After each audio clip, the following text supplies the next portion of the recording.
Identification, unique identification authority of India. ठीक है, तो ये इसका जो है फुल फॉर्म हो जाएगा। अगला क्वेश्चन पूछा गया है कि जो मैक्सिमम पॉपुलेशन कंट्री है वो शायद पूछा गया कि किस कॉन्टिनेंट से है। तो इसका आंसर बताइए कि जो सबसे ज़्यादा आबादी है किसी देश की वो किस महाद्वीप से या महादेश से आता है, बिलोंग करता है। चलिए इस क्वेश्चन का आंसर बताइए।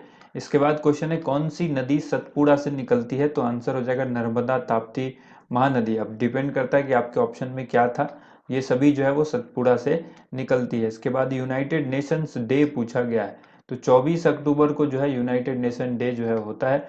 1945 के दिन 24 अक्टूबर को इसकी स्थापना हुई थी यूएन की। इसके अलावा क्वेश्चन पूछा गया है स्वराज पार्टी कब बनी थी, तो 1 जनवरी 1923 को स्वराज पार्टी की स्थापना हुई थी। एशियन गेम्स 2018 का आयोजन पूछा है कि किसने किया था, तो ये जकार्ता और पोलम्बंग में हुआ था। ये जो है इंडोनेशिया के अंदर हुआ था। ये दो शहर थे, जकार्ता और पोलम्बंग, इंडोनेशिया के। तो अगर देश पूछा है तो इंडोनेशिया याद रखिएगा।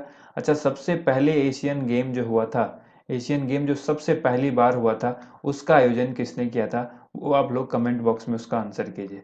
इसके बाद देखिए क्वेश्चन यहाँ पर पूछा गया है 1929 के लाहौर अधिवेशन की अध्यक्षता किसने की थी। ठीक है, तो ये किया था जवाहरलाल नेहरू ने, और इसी से रिलेटेड सेकंड शिफ्ट में भी क्वेश्चन पूछ दिया गया है। अगला क्वेश्चन यहाँ पर देखिए, इनमें से कौन संसद का अंग नहीं है, और ऑप्शन में वहां पर विधानसभा दिया गया था।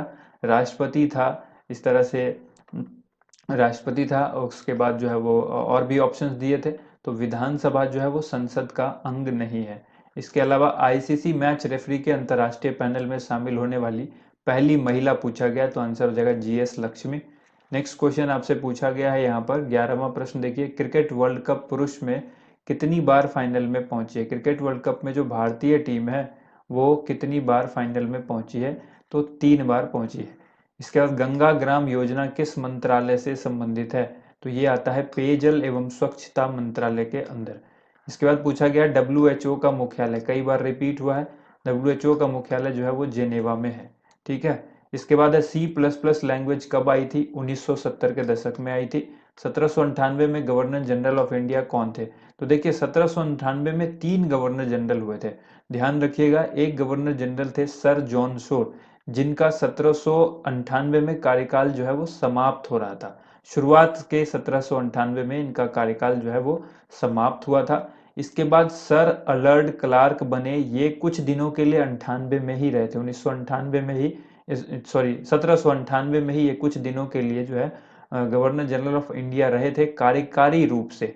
याद रखिएगा, कार्यकारी तौर पर ये कुछ दिन रहे थे।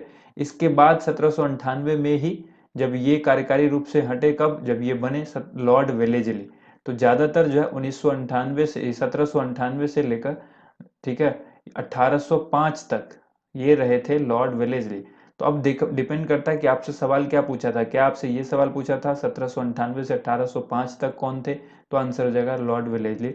शुरुआत के दौर में अगर पूछा गया है कि 1798 में कौन थे, तो फिर जॉन शोर हो जाएगा। मिडिल में पूछा हो कार्यकारी कौन है, तो फिर सर अलर्ड क्लार्क हो जाएगा। और अगर नॉर्मल पूछ दिया कि 1798 में कौन थे और ऑप्शंस देख लीजिए, तो फिर वहां पर राइट आंसर हो जाएगा जॉन शोर, जो कि जो भी ऑप्शन वहां पर रहा होगा वो करेक्ट आंसर होगा। इसके बाद पूछा गया है बायोगैस में सर्वाधिक कौन सी गैस होती है, तो देखिए मीथेन की जो परसेंटेज है 55 से लेके 66% के आसपास जो है वो उसके अंदर मीथेन होता है, जो सबसे ज्यादा होता है। इसके बाद आपसे प्रश्न पूछा गया स्वतंत्र भारत के अंतिम गवर्नर जनरल, तो चक्रवर्ती राजगोपालाचारी इसका आंसर हो जाएगा। नेक्स्ट क्वेश्चन है सोलर सेल किस सिद्धांत पर काम करते हैं, प्रकाश वोल्टीय प्रभाव। ठीक है, प्रकाश वोल्टीय प्रभाव पर ये काम करते हैं। सोलर सेल क्या करता है, प्रकाश ऊर्जा को विद्युत ऊर्जा में बदलता है, ये बहुत इंपॉर्टेंट है। प्रकाश ऊर्जा को विद्युत ऊर्जा में कौन बदलता है, solar cell. Statue of Unity पूछी गई है कि किस राज्य में है, तो आंसर होगा गुजरात। नीति आयोग की स्थापना पूछी गई है 1 जनवरी 2015। देखिए आपने अगर पिछले कई दिनों में 20 दिनों में भी अगर आपने हमारी वीडियोस देखी होगी, जब से आरआरबी एनटीपीसी का एनालिसिस हो रहा है, उस 20 दिनों में हमने जितने भी क्वेश्चंस आपको बताए हैं 15 से 20 दिन के अंदर, उसमें से मैक्सिमम क्वेश्चन आपको देखने को मिला होगा एग्जाम में। तो ग्रैंड ट्रंक रोड किसने बनवाया है, शेर शाह सूरी ने बनवाया है। इसके बाद देखिए आज कई लोगों को जिनका आज एग्जाम होगा, बहुत सारा एग्जाम के क्वेश्चन जो है आपको पहले ही हमने बताए हुए, बहुत सारा फायदा हुआ होगा आपके लास्ट में आज का जिसका एग्जाम था। बुलंद दरवाजा देखिए ये भी बताया हुआ है, बुलंद दरवाजा किसने बनवाया था, अकबर ने बनवाया था। ठीक है, फतेहपुर सिकरी में है ये। इसके अलावा मैंने ये भी बताया था, फतेहपुर सिकरी की जो स्थापना है वो भी की थी किसने, अकबर ने की थी। सापेक्षता का सिद्धांत किसने दिया था, अल्बर्ट आइंस्टीन। कई सारे क्वेश्चन, ये क्वेश्चन भी रिपीट हुआ है। वोट देने का अधिकार, देखिए ये हमने आपको बताया हुआ है, 21 से लेकर 18 साल इसकी उम्र जो है वो कब की गई थी, तो 1989 में की गई थी। और इस वक्त जो है जब चुनाव हुआ था तो राजीव गांधी को बहुत सारे वोटर जो है वो नए मिल गए थे, बहुत फायदा हुआ था उनको, क्योंकि पहले मिनिमम एज 21 साल थी, अब उसको घटा करके 18 साल कर दिया गया। तो 18 से लेकर के 21 साल के बीच में जितने भी लोग थे, 18 से लेकर के 21 से नीचे तक के, वो सभी वोटर बन गए। तो इसका फायदा मिल गया राजीव गांधी को। इसके बाद यहाँ पर 61वां संविधान संशोधन हुआ था, उसी में ये चीज जो है वो की गई थी। इसके बाद पूछा गया है कि थियोफ्रास्टस जो है वो किसके जनक कहलाते हैं, तो वनस्पति विज्ञान यानी बॉटनी के जनक कहा जाता है इनको। इसके बाद द सिटी ऑफ पैलेसेस पूछा गया है शायद, तो देखिए अगर द सिटी ऑफ द लगा हुआ है तब फिर आप मैक्सिको कहेंगे, और इंडिया से बाहर की बात अगर कही गई है तो सिटी ऑफ पैलेसेस पूछा गया है सिर्फ, तो फिर आप आंसर कीजिएगा कोलकाता। जीरो मील पत्थर जो है वो कहाँ पर है, तो ये नागपुर महाराष्ट्र में है। इसके बाद पूछा गया आरबीआई की स्थापना, तो 1 अप्रैल 1935 को इसकी स्थापना की गई थी। भूपेन हजारिका जो है वो कहाँ के निवासी है, तो असम के। और देखिए रिसेंटली इनको जो है भारत रत्न दिया गया, तो इस वजह से जो है ये क्वेश्चन में इंपॉर्टेंट रहा और इस क्वेश्चन को आपसे पूछा गया। तो जितने भी लोगों को भारत रत्न दिया गया है इनके साथ साथ, जैसे प्रणब मुखर्जी को दिया गया, कहाँ से हैं या उनकी जो भी मुख्य विशेषताएं वो आपको याद रखनी होगी। अगला प्रश्न देखिए यहाँ पर, नेक्स्ट क्वेश्चन यहाँ पर जो है वो शिफ्ट 2 के क्वेश्चंस हैं। 2019 में कुश्ती चैंपियनशिप में किसने स्वर्ण पदक जीता, तो मैरी कॉम इसका आंसर हो जाएगा। जालियांवाला बाग जो है वो कहाँ पर है, अमृतसर में है। कब हुआ था ये आप याद रखिएगा, 13 अप्रैल 1919 को हुआ था। 13 अप्रैल 1919 को जालियांवाला बाग हत्याकांड हुई थी। इसके बाद है हिंद स्वराज पुस्तक जो है वो किसने लिखी, तो ये लिखी है महात्मा गांधी। देखिए महात्मा गांधी को तो छोड़ ही नहीं रहा, कोई भी एग्जाम जो है महात्मा गांधी से आपको क्वेश्चन जो है वो देखने को मिल रहा है। किस एयरक्राफ्ट कंपनी को क्राइसिस की वजह से बंद किया गया था, स्पाइस जेट इसका आंसर होगा। महात्मा गांधी पर जो स्पेशल वीडियो है, आपको कल या परसों इस पर स्पेशल वीडियो आपको एक अवेलेबल करा दी जाएगी। आपको महात्मा गांधी से संबंधित जितने भी प्रश्न होंगे वो उस वीडियो में हम लोग डिस्कस करेंगे। नेक्स्ट यहाँ पर क्वेश्चन है, 2011 की जनगणना के अनुसार भारत की महिला साक्षरता दर कितनी प्रतिशत है, 65.46%। एस्काई की फुल फॉर्म पूछी गई है, तो देखिए एस्काई की फुल फॉर्म यानी ASCII है, ये इसको एस्की बोलते हैं, स्काई बोलिए। American standard code for information interchange, ये इसका फुल फॉर्म होता है।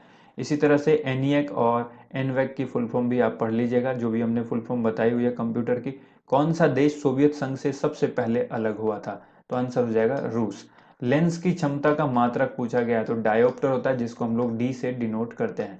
JNNURM का फुल फॉर्म पूछा गया है, ये एक योजना है, Jawaharlal Nehru national urban renewal mission, ठीक है। कब लॉन्च हुई थी, 2005 में लॉन्च हुई थी।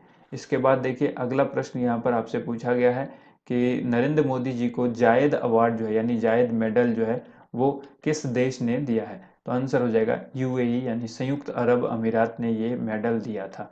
इसके बाद कंप्यूटर की पद्धति से क्वेश्चन पूछा गया है, तो कंप्यूटर जो है वो बाइनरी पद्धति को समझता है, द्विआधारी पद्धति, बाइनरी सिस्टम जिसको हम लोग कहते हैं। और इस सिस्टम में 2 डिजिट है जो आपको याद रखनी है, 0 और 1, इसी को समझता है। यही 2 की वजह से बाइनरी इसका नाम पड़ा, क्योंकि इसमें 2 डिजिट है ये, और इसी 2 डिजिट को कंप्यूटर समझता है। इसके अलावा कंप्यूटर किसी चीज को नहीं समझता है, ABCD आप कुछ लिखो वो नहीं समझेगा, वो ए को कन्वर्ट करेगा 0 और 1 के फॉर्म में, इसके बाद ही वो समझेगा। तो प्रारूप समिति के अध्यक्ष कौन नहीं थे, ये क्वेश्चन भी पूछा गया। तो देखिए प्रारूप समिति के सदस्य के बारे में आपको जानना पड़ेगा, टोटल 7 सदस्य थे यानी अध्यक्ष को लगाकर। तो भीमराव अध्यक्ष अम्बेडकर जो थे वो अध्यक्ष थे, और बाकी इनके अलावा 6 सदस्य और थे, ठीक है। तो ये एक्स्ट्रा फैक्ट में आपको यहाँ पर हमने बताया। ऑप्शन अवेलेबल नहीं है, इसलिए इस क्वेश्चन का आंसर देना संभव नहीं कि कौन सदस्य नहीं थे। तो जितने भी सदस्य हैं आप उनको याद कर लीजिए, बाकी जो होंगे वो ऑप्शन में वो सदस्य नहीं होंगे। पूर्ण स्वराज की मांग किस अधिवेशन में की गई थी, और यही क्वेश्चन फर्स्ट शिफ्ट में पूछा गया था कि जो है वो कांग्रेस के किस अधिवेशन में अध्यक्षता जो है वो जवाहरलाल नेहरू ने की थी, 1929 के अधिवेशन में। और यही जो है इसमें पूर्ण स्वराज की मांग की गई थी। इसके बाद क्वेश्चन पूछा गया चिपको आंदोलन किससे संबंधित है, ये क्वेश्चन भी कई बार हमने बताया। और इसी तरह के आंदोलन को लेकर के एक सवाल पूछा गया था, अपीको आंदोलन, ठीक है। अपीको आंदोलन जो है वो कहाँ से बिलोंग करता है, तो चिपको आंदोलन देखिए पर्यावरण की रक्षा या वृक्ष काटने से रोकने के लिए ये आंदोलन चलाया गया था, जिसमें मानव जो है वो वृक्ष के ऊपर जो है वो चिपक जाते थे, वो वृक्ष के आगे खड़े हो जाते थे ताकि वृक्ष को कोई काटे ना। कांस्य की नटराज मूर्ति जो है वो कहाँ पर है, तो मोहनजोदड़ो उसका आंसर हो जाएगा। हुमायूं नामा जो है वो किसने लिखी है, ये पुस्तक गुलबदन बेगम ने लिखी है। इसके बाद क्वेश्चन पूछा गया यूएनईपी का फुल फॉर्म जो है वो क्या है, तो यूएनईपी का होता है यूनाइटेड नेशन इन्वायरमेंट प्रोग्राम। अब एक सवाल यहाँ पर और आता है कि यूएनडीपी, ठीक है, यूएनडीपी में आप क्या कहेंगे, यूनाइटेड नेशन डेवलपमेंट प्रोग्राम, इसको भी याद रखिएगा। दोनों की स्थापना कब हुई थी ये भी याद रखना है। इसके बाद है किस चुनाव में महिला को आरक्षण दिया जाता है, तो वहाँ ऑप्शन था पंचायत चुनाव, जिसमें महिलाओं के लिए आरक्षण की व्यवस्था है। भारत का नेपोलियन किसे कहा जाता है, आंसर हो जाएगा समुद्रगुप्त, ठीक है, समुद्रगुप्त को भारत का नेपोलियन कहा जाता है। नेक्स्ट क्वेश्चन है फीफा विश्व कप 2018 किसने जीता था, तो आंसर हो जाएगा फ्रांस ने जीता था फीफा विश्व कप 2018। तो ये थी आज की वीडियो जिस